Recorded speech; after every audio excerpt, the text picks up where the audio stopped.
Congressman Cory Mills. Congressman, why do they refuse to dial back the dangerous incendiary rhetoric?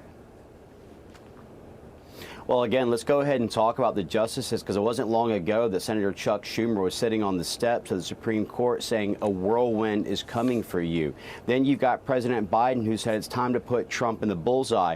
Then you've got other members like Maxwell, who was sitting here saying things like, oh, you need to get in the face of your, elected representatives. And then Pelosi saying there should be more rioting in the streets, and she's surprised there wasn't so. Or even Kamala Harris, who was actually leading the Minnesota Bail Fund to get people out for the criminality, the rioting, the looting, the vandalism, the sexual assault and attempted murders there in Minnesota. So look, the same people, they give you their playbook through their psychological projection. Anything that the Democrats are actually accusing Republicans of are the exact things that they're responsible for themselves. And I think that Americans are starting to wake up to the fact that President Donald Trump is not a threat to democracy. He took a bullet and nearly lost his life to try and protect democracy. And that's what we have to understand. This is a man who doesn't need to run. He doesn't need the job or a paycheck. He's running because he loves our republic. He wants to save our republic from the radical extremists who are basically making these comments that are incendiary. And instead of just trying to tone it down after the second assassination attempt, there's actually media outlets who are trying to blame President Trump, saying that he ignored his Secret Service and that he shouldn't go play golf. He shouldn't go out. I mean, this is absolutely insane, Dagan. You know, this language is about dehumanizing your opposition, people you have, maybe heartfelt disagreements with politically, but if you dehumanize them, we've seen in history when that happens, the results of that are cataclysmic, right? What happens to countries, a cohesive country that has political disagreements, when you dehumanize the other side, really bad things happen. And I think the reason they're doing it is not that they want to fracture in this country. I believe that they're talking about threats to democracy because they have nothing else to talk about.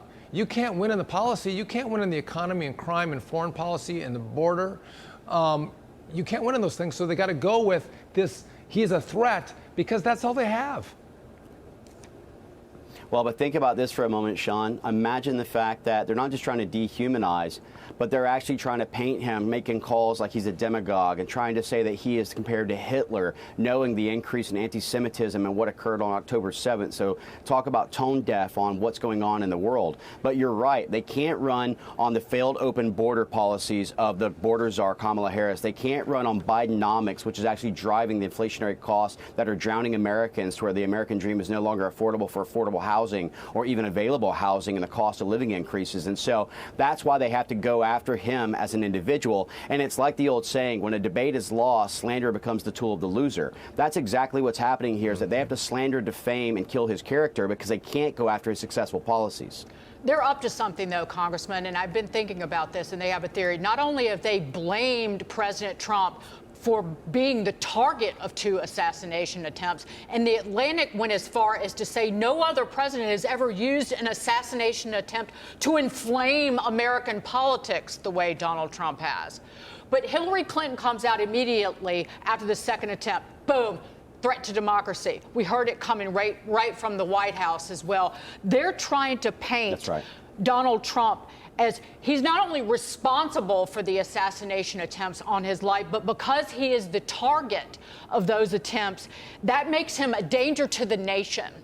And even though you watch, that's what they're trying to say to the voters ahead of the November election.